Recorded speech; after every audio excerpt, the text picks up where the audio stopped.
funny. All those times I played with the music box and never found the basement key.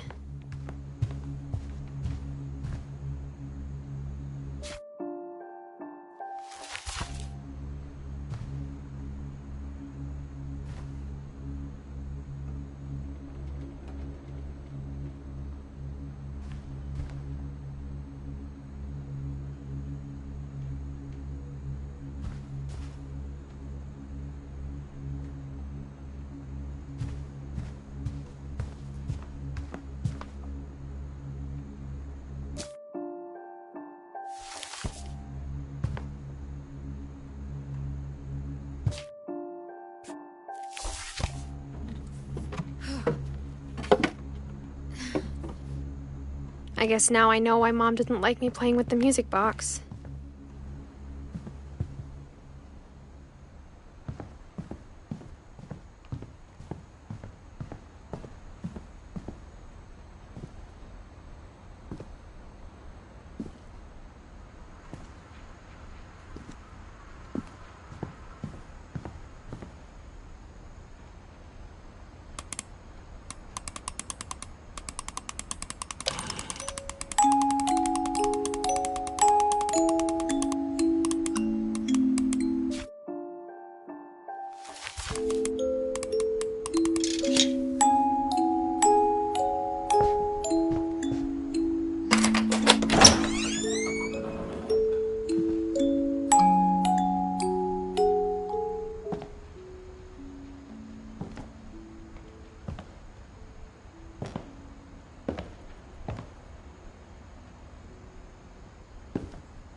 Mom said the basement was off limits, unless I wanted another tetanus shot.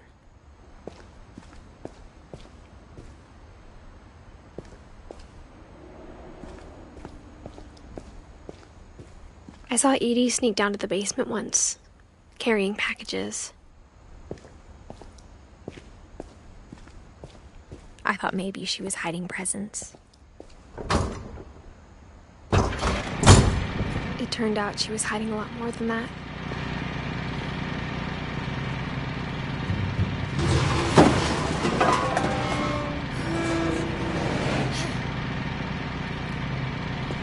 I remember asking Mom once about where Walter had gone. She said after Barbara died, he got as far away as he could. If there's a pattern in all these stories,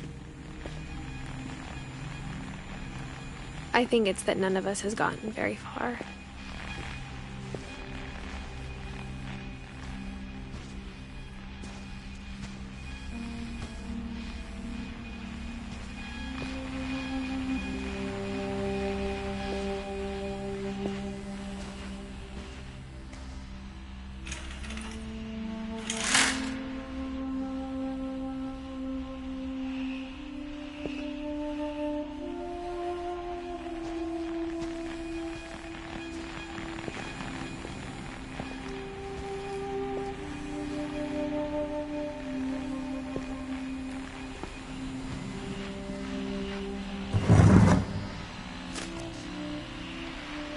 Goodbye, everyone.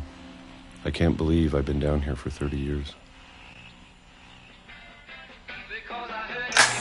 On that first day, after the shaking started, I didn't think I'd survive a week.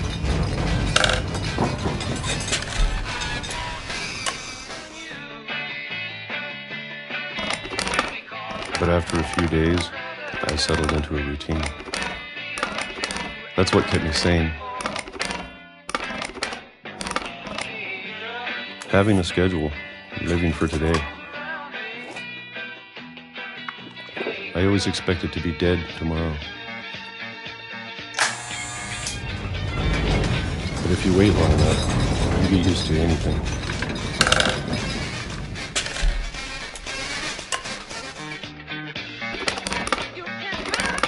Even a monster on the other side of the door starts to feel normal.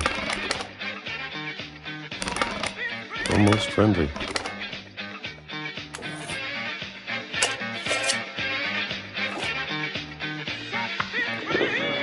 And then one day, everything just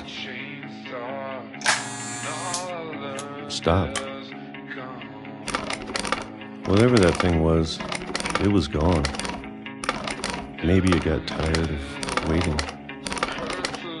Or maybe I just got tired of being afraid.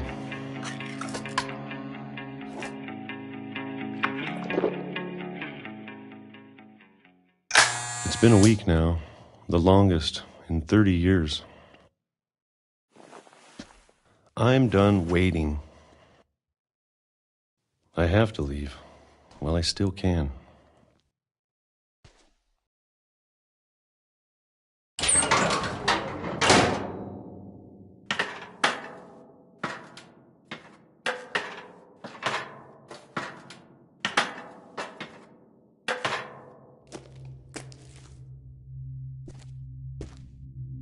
I know it's out there somewhere.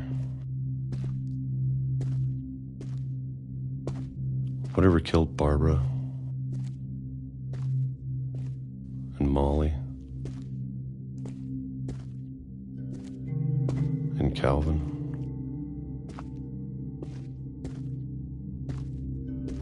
Maybe this is all a mistake. But I need to stop living the same day, even if it kills me.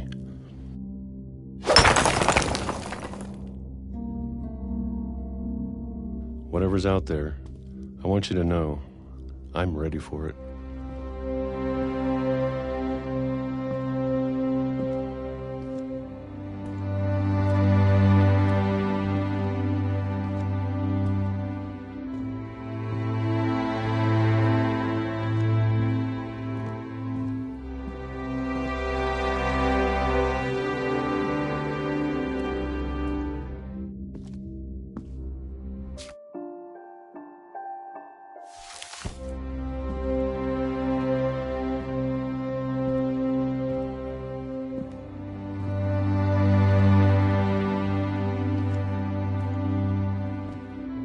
I'm going to appreciate all of it, especially the food. I don't mind if I only have a year left, or a month, or a single week. I'd be happy with one new day. I can already imagine the sun on my face.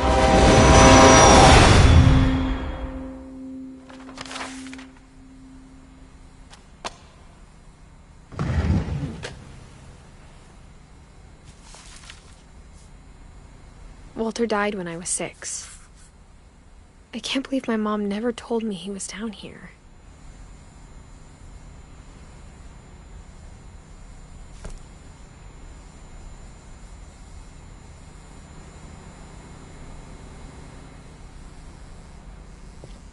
I'm sure my mom was trying to protect me.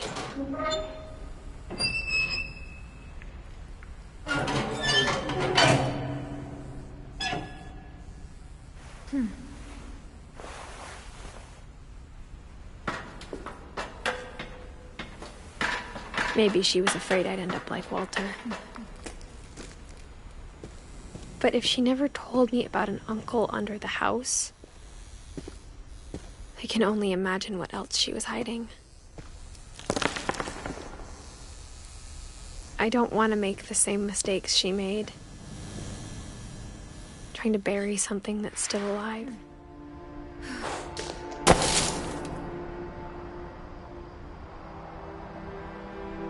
Now that there's only one of us left, or maybe 2,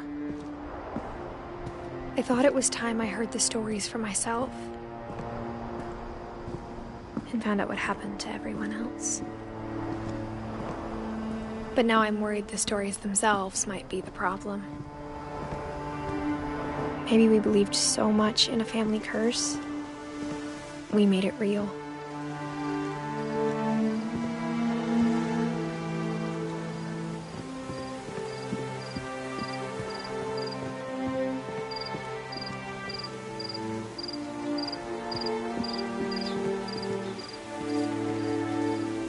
I don't know if I should even be writing this.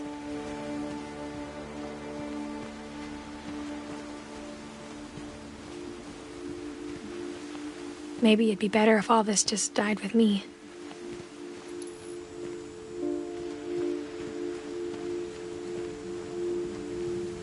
But I thought you should know about your family.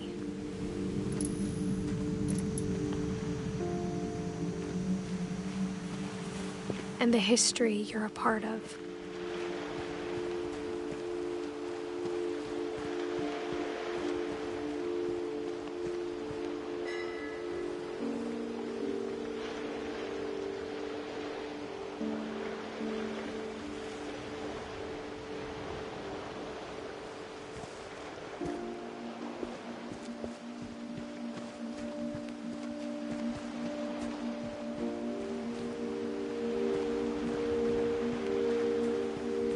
Though to be honest, I feel as lost as you probably do right now.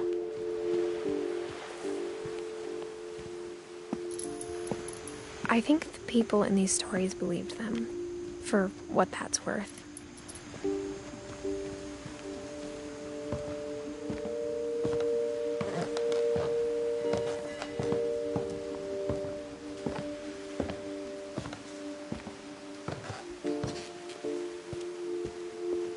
And when you look at the house, that history of imagination and stubbornness and madness, any of it seems possible.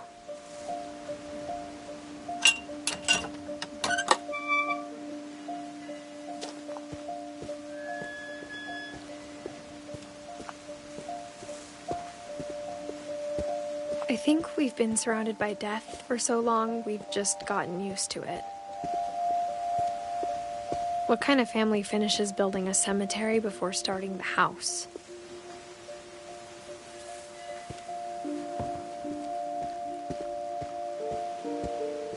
It's embarrassing for me to admit this, but the pet cemetery made me more uncomfortable than the human one. 3 of the gerbils were mine, and 2 had been my fault.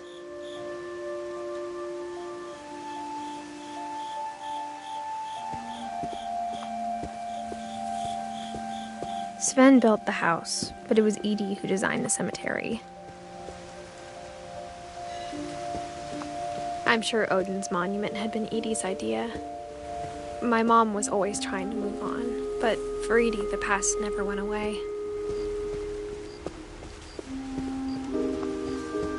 She could see it poking out of the water at low tide.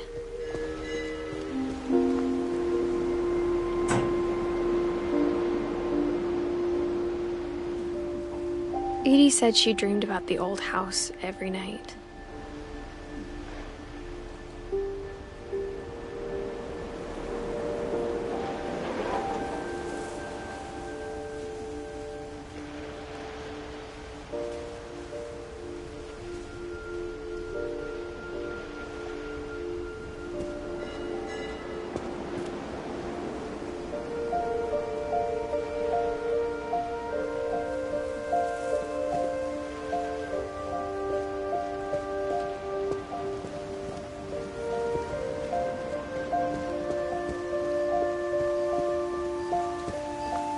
Edie's side was always easier for me to understand. But the older I get, the more I can see where my mom was coming from. Her dad had been pretty strict, but it wasn't enough to save her brothers. She was just trying to do better.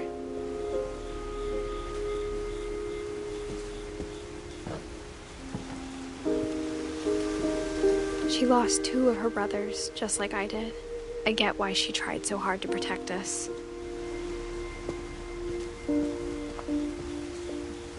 There's so many things I wish I could ask my mom now.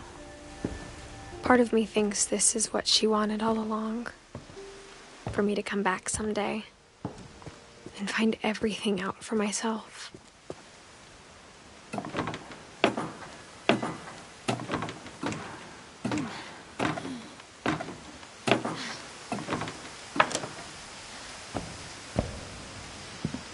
But looking back on it now, If she told me there was going to be so much climbing, I never would have come when I was 22 weeks pregnant.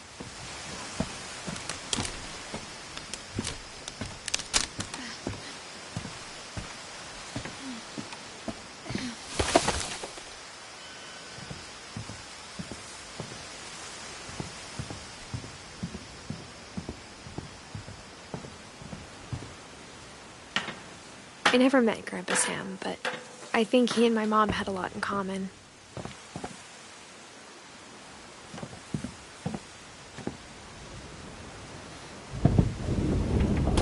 They were both pretty intense. Instead of hiding from death, Sam seemed to go out of his way to meet it.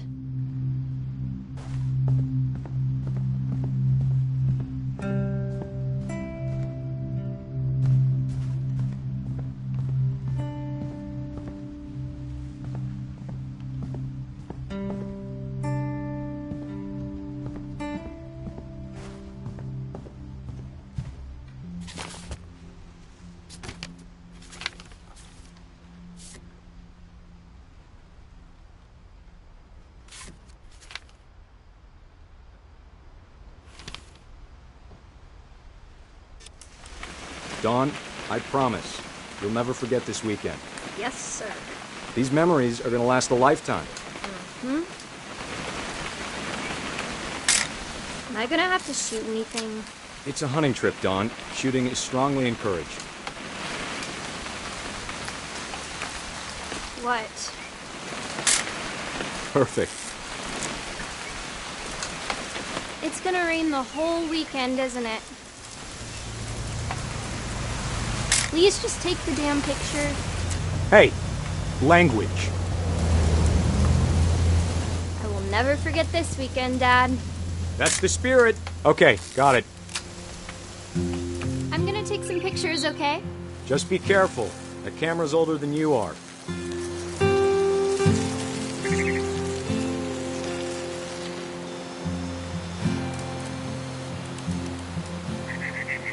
You're right, Dad. It's starting to clear up. Still freezing, though.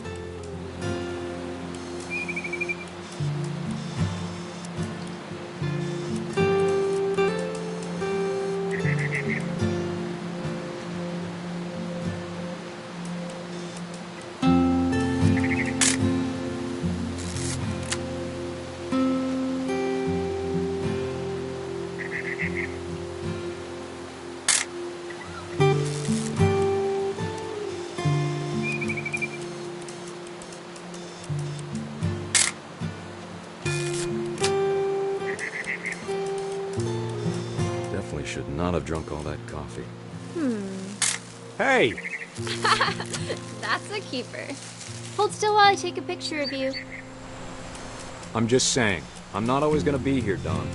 You'll need to remember this stuff, if you want to survive. I'll be fine, Dad. You know who else thought he was gonna be fine? Some guy who died. Dawn, I'm being serious. I know, Dad. You're always serious.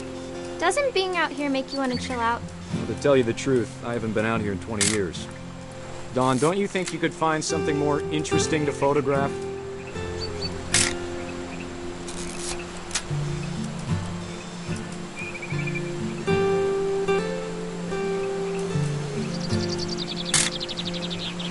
Last time I was with my brother Calvin.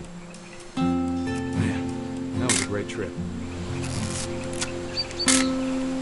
Your grandpa Sven taught us how to fish. How to build a fire. We found an old logging trail. There were deer everywhere.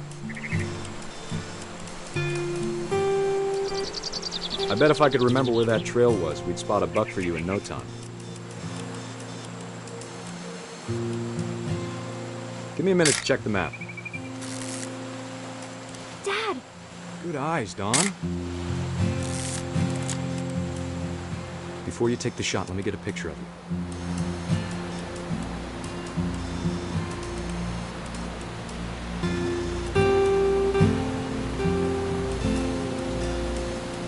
Dad, I...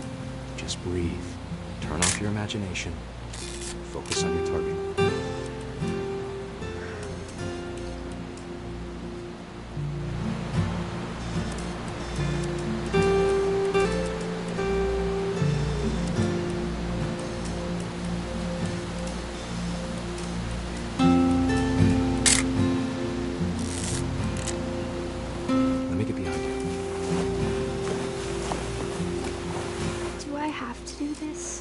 Dawn, you don't have to do anything.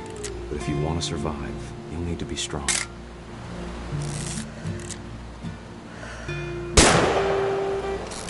Great shot, Dawn!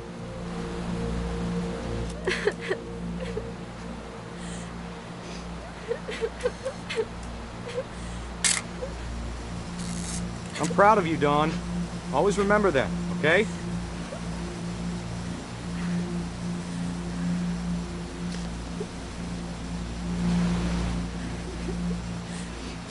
Sorry, Dawn. Just gotta reset the timer.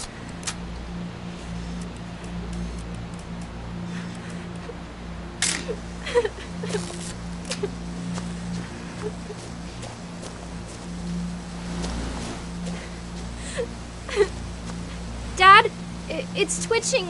I think That's it's totally so... normal, Dawn. Just focus on the camera. Try not to think about... Dad!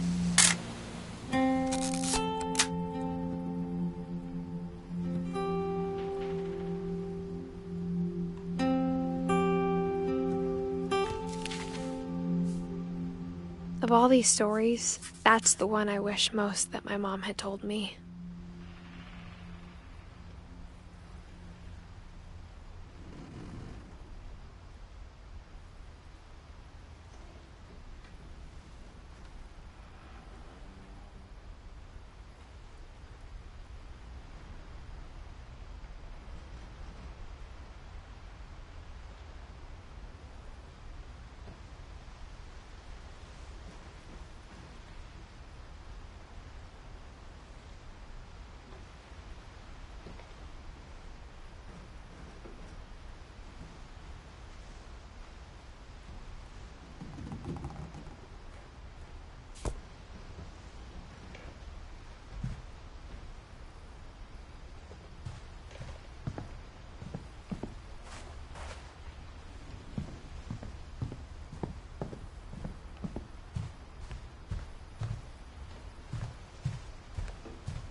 Sam spent his life shooting photos, but Mom said he got nervous being in front of the camera.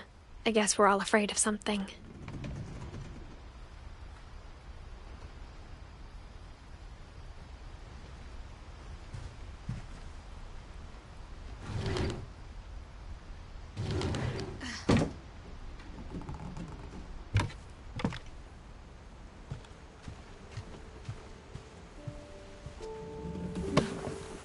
After Sam died, my mom and Edie got really close. They'd both lost a lot.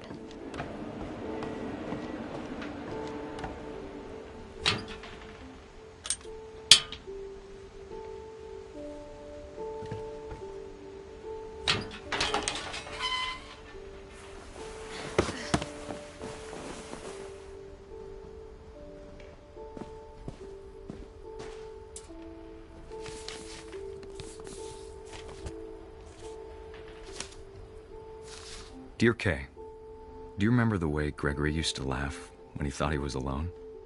Like something funny was happening, but only he could see it.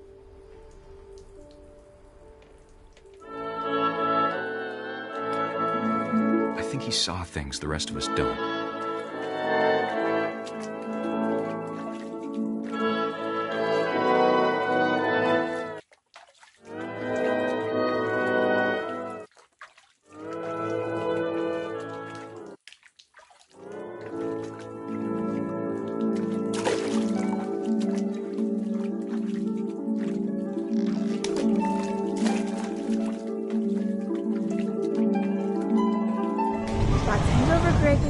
time to... Hold on, sweetie. Hello? Sam, I told you I don't want to talk right now. I wonder what he saw.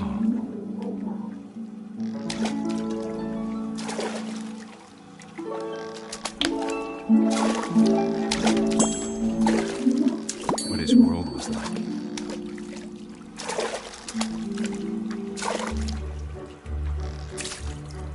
It reminded me so much of Calvin. Lost in his imagination.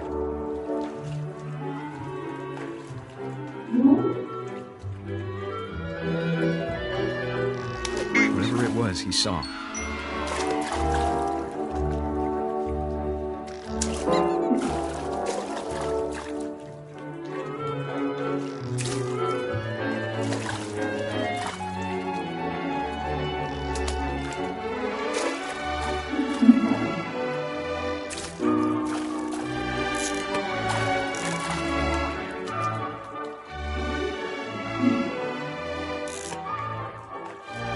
Sure made him happy.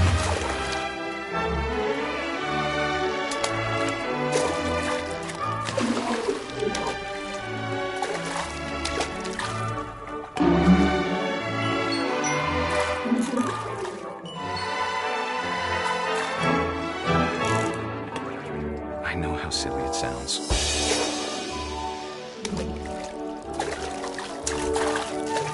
But I worried about a baby being too happy. But I could feel him slipping away. Sorry about that, Gregory. I know you did everything you could. Maybe if I hadn't called that night.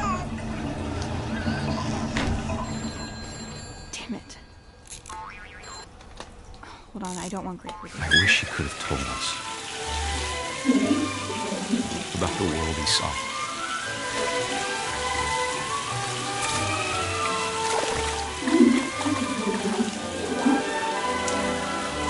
There's so much I don't understand about Gregory. About everything.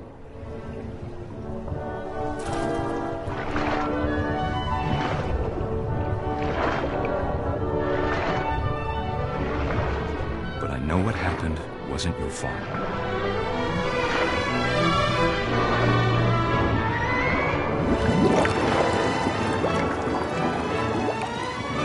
I'm sure he's happy. And he'd want you to be happy too. Good luck, Kay. Love, Sam.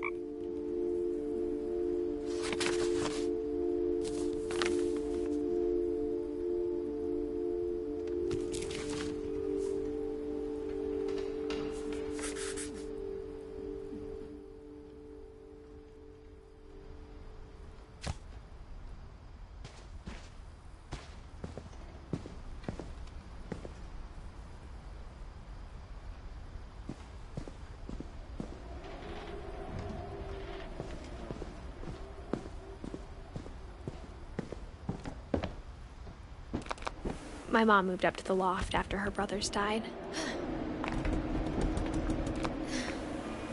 At the time, it was as far away as she could get.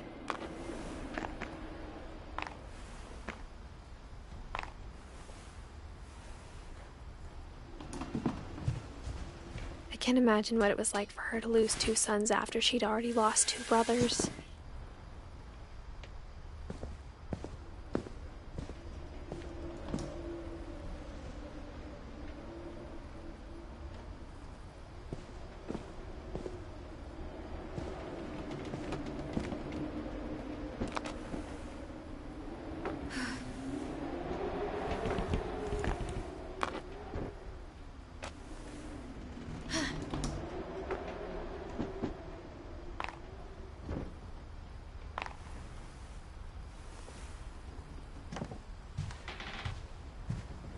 She spent a summer building houses in Calcutta, where she met my dad, Sanjay.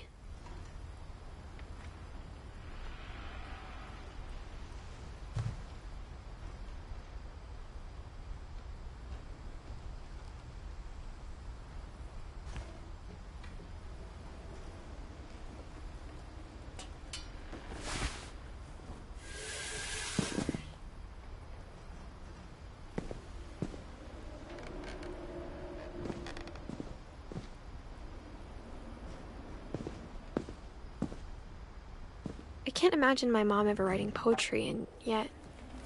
A poem for Gus, who always said the wedding was a bad idea.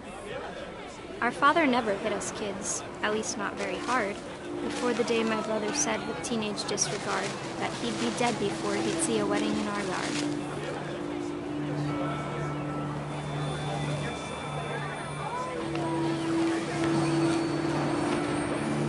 My father made him come, of course, but Gus stood far apart, just flew his kite and bottled up the storm inside his heart.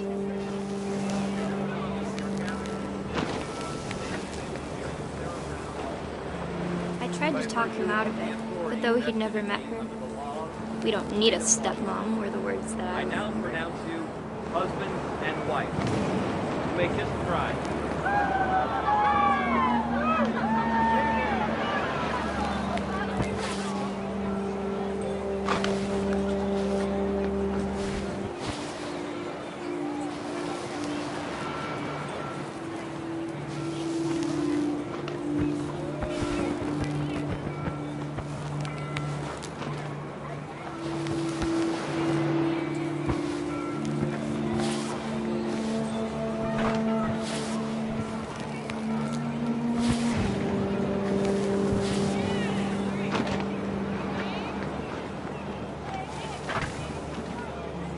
When the time for photos came, Dad ordered him to come here.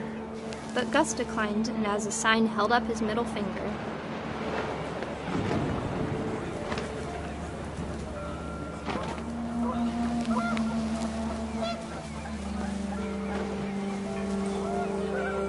The wind picked up, and panicked geese appeared and quickly went. But all the humans did that day was go inside the tent.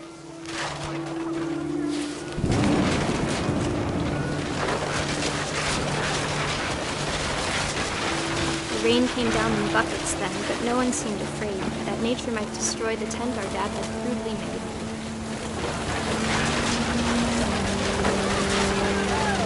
The thunder sounded much too close and full of angry power. But all my father said to this was, "Make the music louder."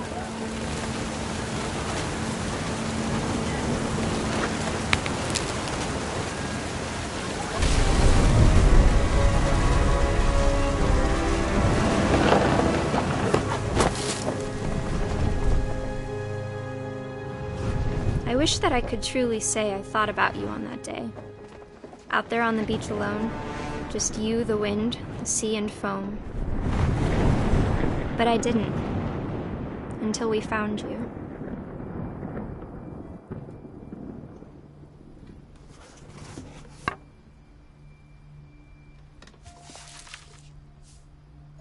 She never talked about him, but Mom told me once if I was a boy, they were going to name me Gus.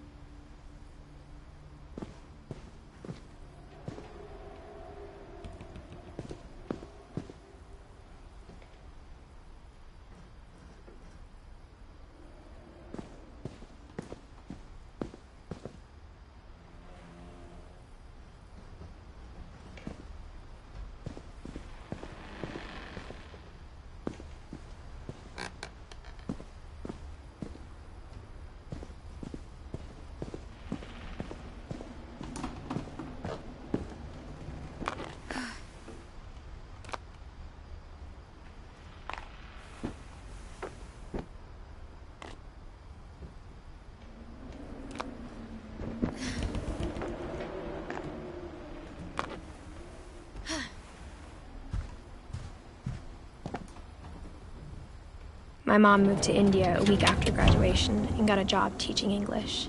Louis was born a year later.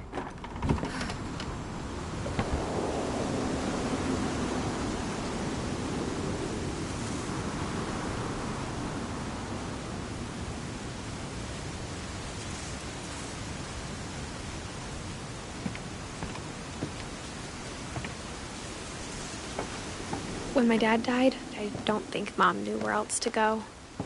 I'm sure Edie was happy to have her back. The house had to get a little bigger, but Edie was used to that. And for a while, things were good. Almost normal, but it didn't last. beginning of the end was Milton's 10th birthday, when Edie gave him a castle.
Milton Finch in The Magic Paintbrush.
I was 4 when Milton disappeared.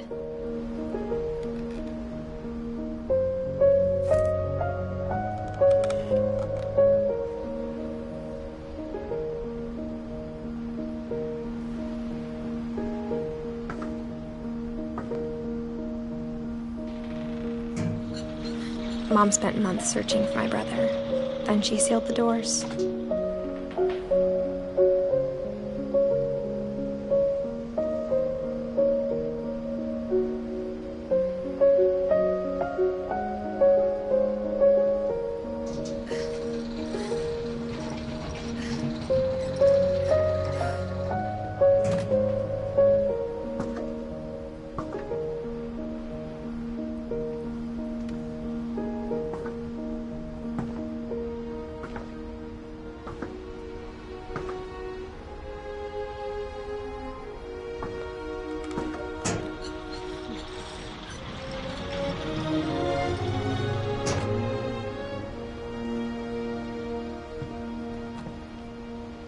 Whatever Milton had found in the house, Mom didn't want it getting out.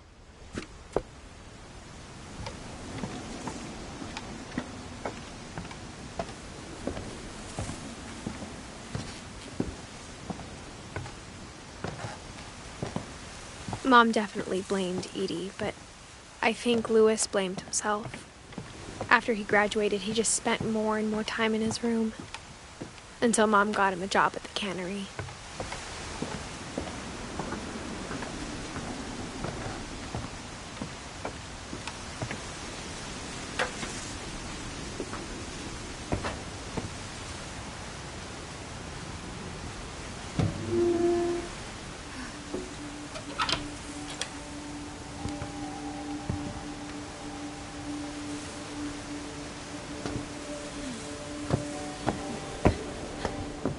Louis's room smelled very, very familiar.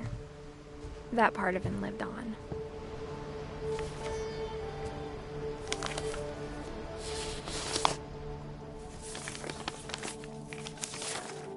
Dear Mrs. Finch, as Louis's psychiatrist, I can understand your desire for an explanation.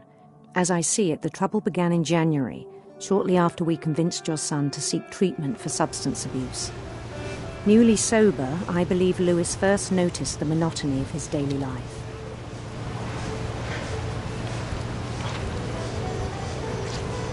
He kept working at the cannery.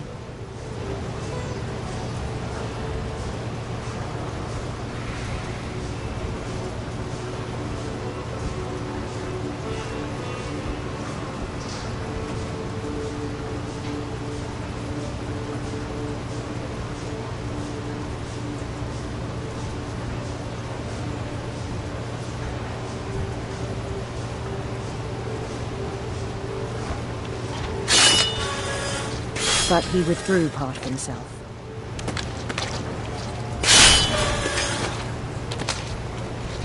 In our sessions, I saw the same behavior. His mind began to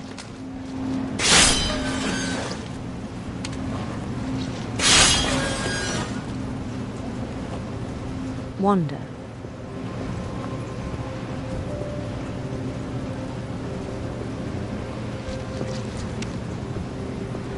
I asked him to describe it. He said he started small, imagining a labyrinth. He'd feel his way about. Then something moved. Bats and toads.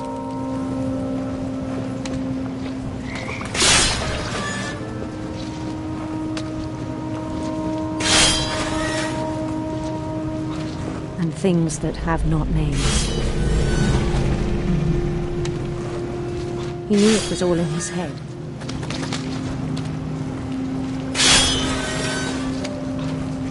But he took it very seriously. I had hoped he'd find himself.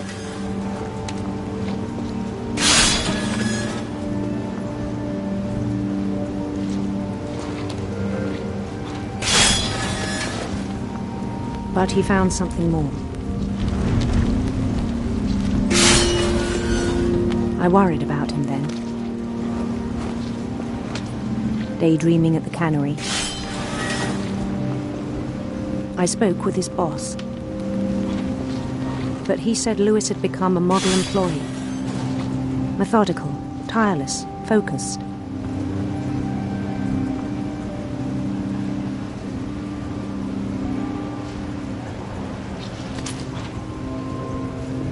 Like a whole new Lewis. So I let him go on.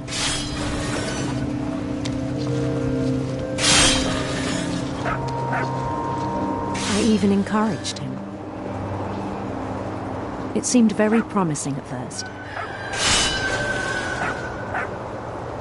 He told me he'd made a new friend.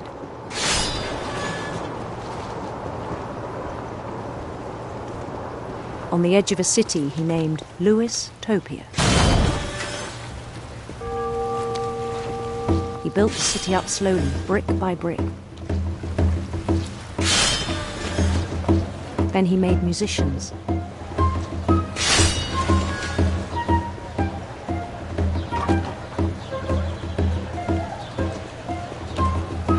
And songs for them to play. He talked about starting a band.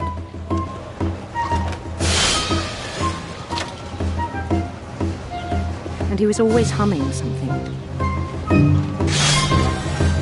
Every day his imagination grew stronger.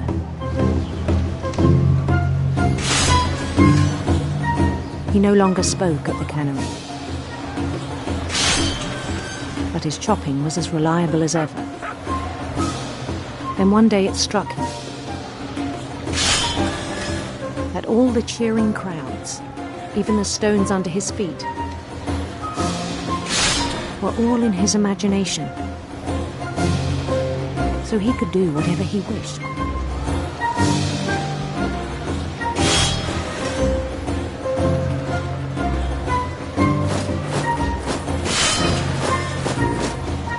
He held an election for mayor. And he won. They begged him to stay, but his mind was already wandering. It became a game for him.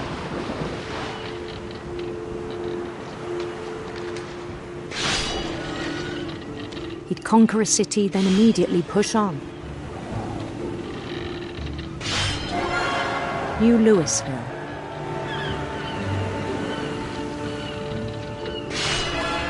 St. Louis. He started drifting away from our reality.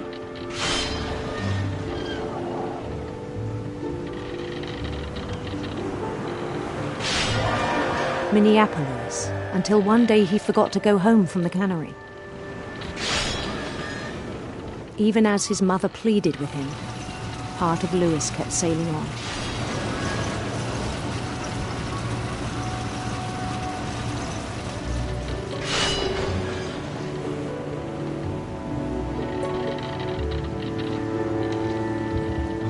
In Louisburg, he heard rumors of a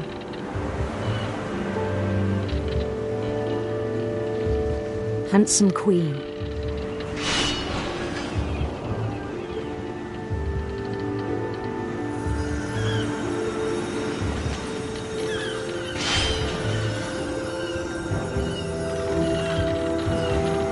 The queen was on her own quest for sinister serpents.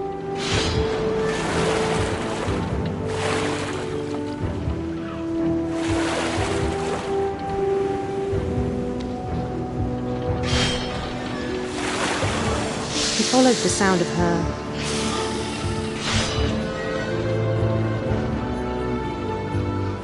electric sitar.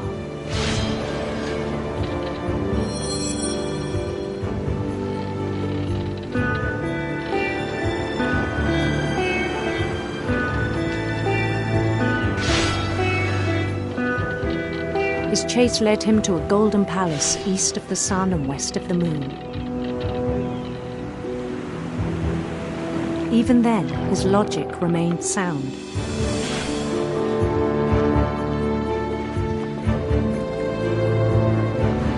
He knew the world was all in his imagination.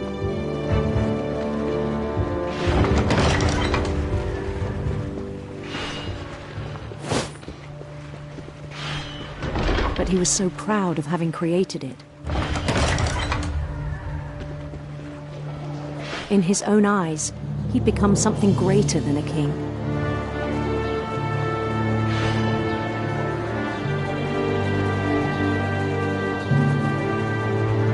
For someone who'd never known success in the real world, I think it was overwhelming. And then it struck him that the real Louis was not the one chopping salmon, but the one climbing the steps of a golden palace.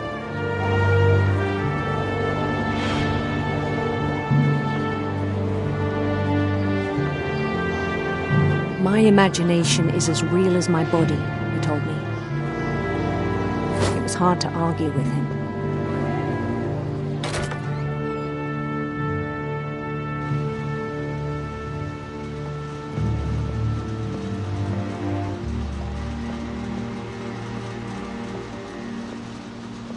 We began to forget the world we know.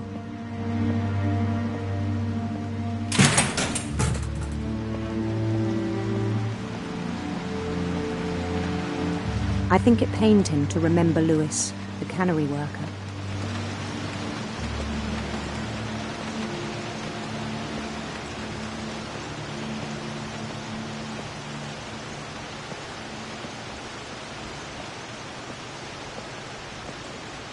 He began to despise the man with a royal contempt.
I still thought I could save him.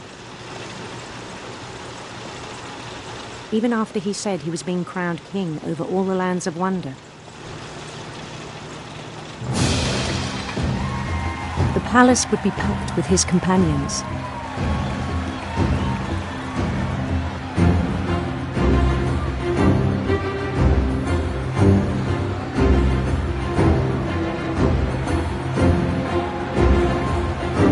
Including the wise Calico who'd insisted on advising him.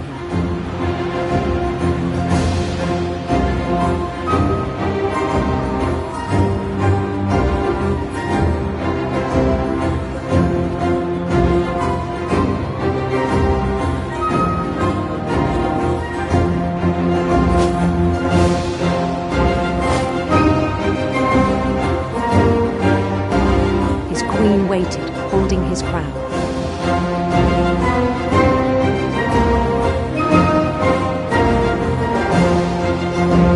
There was only one thing left to do.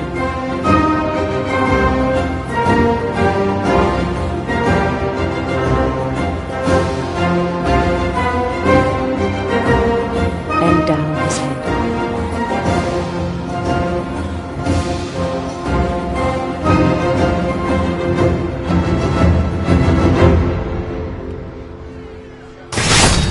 And the rest I think you know. Mrs. Finch, your son was a kind man who will be missed by all of us who knew him.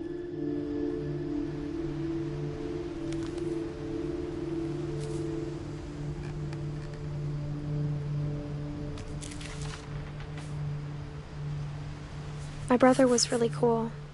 I wish you could have met him.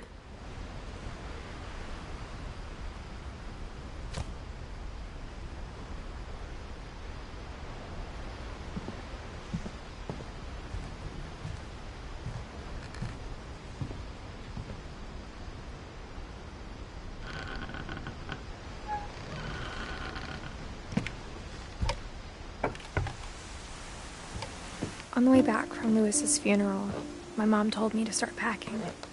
She waited until the day before we left to tell Edie. I'm not sure if she wanted to make it easier or harder.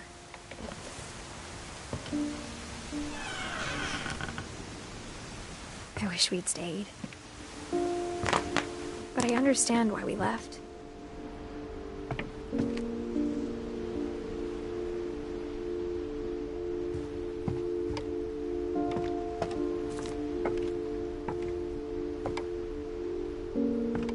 My mom ended up leaving everything behind.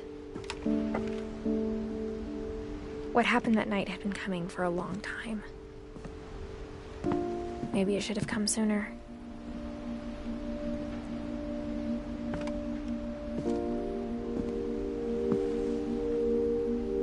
But it had to end one way or another. All that's left now is to tell you about that last night.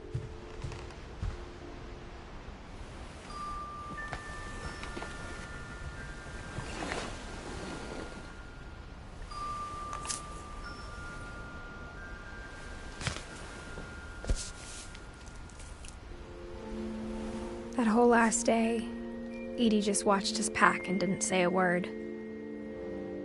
Until supper, when she raised her glass and said, "To our final night together, and all our final nights apart." Grandma, you know what I said about alcohol. Some of your medications are very Edith, specific. I left a present for you in the hallway. Why don't you go open it? The grown-ups have to argue now. I'm sorry, you're right. We're all leaving tomorrow. Let's just enjoy our last... I'm not leaving. Edith, you're excused.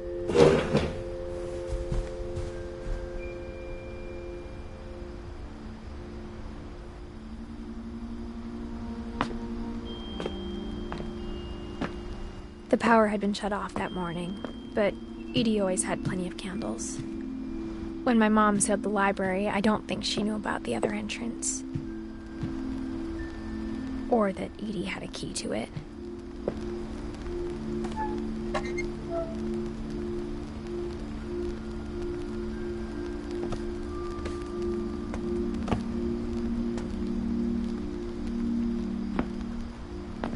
That thing thing you're afraid of isn't going to end when you leave the house.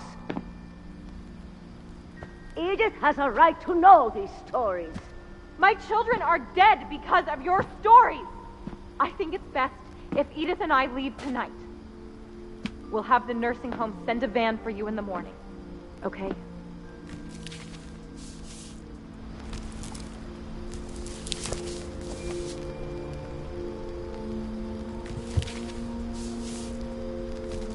Dear Edith, there's so many stories I wish I could tell you, but there's only time for one.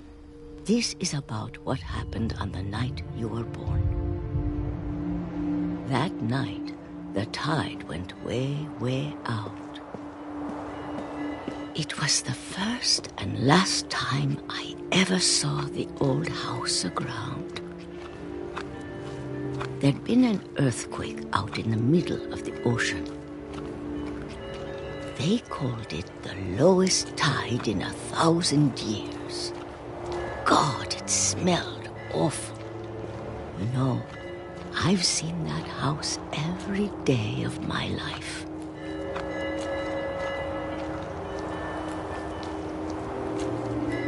But I never thought I'd go back to it. When the fog rolled in, I lost my way.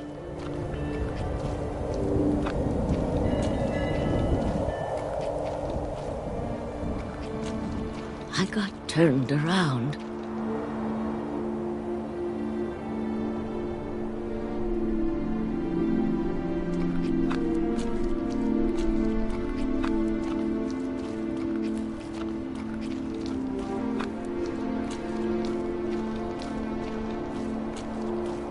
For a while, I wandered.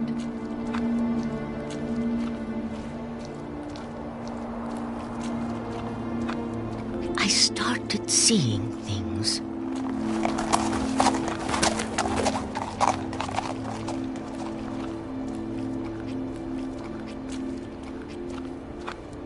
Things I'd forgotten had ever existed.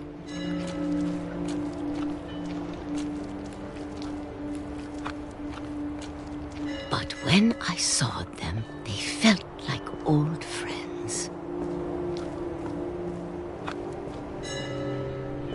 That night, a lot of things came back to me. Or maybe I came back to them.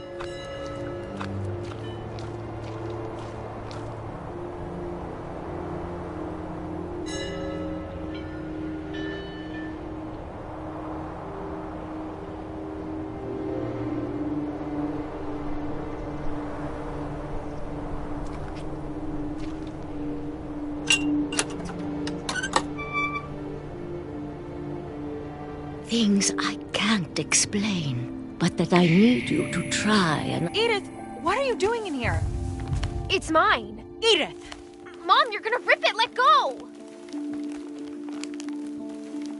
I kicked and screamed, but Mom dragged me to the car. I never saw Great-Grandma Edie again. The next morning, the van came to pick her up, but she was already gone. After that, we moved around a lot.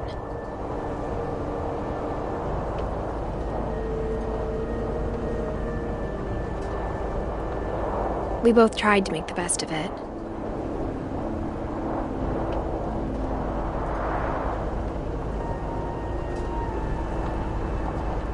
A few years went by.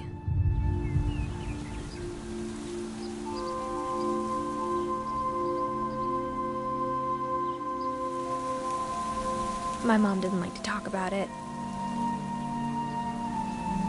but she started getting sick a lot.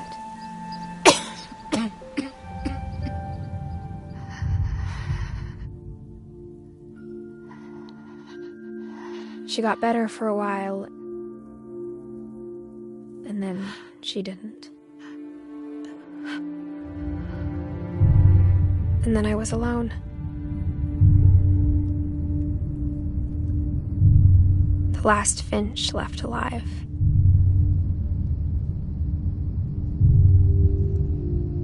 until I found out about you. I'm still not sure what to tell you about all this.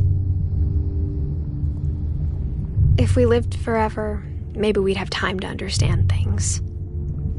But as it is, I think the best we can do is try to open our eyes and appreciate how strange and brief all of this is.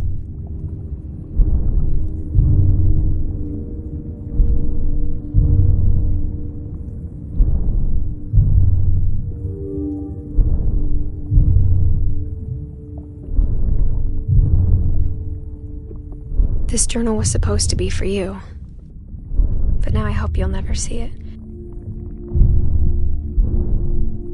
I just want to meet you and tell you all these stories myself. But I guess if you're reading this now, things didn't work out that way.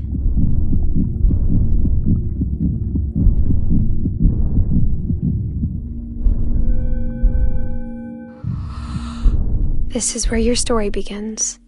I'm sorry I won't be there to see it. It's a lot to ask, but I don't want you to be sad that I'm gone. I want you to be amazed that any of us ever had a chance to be here at all. Good luck.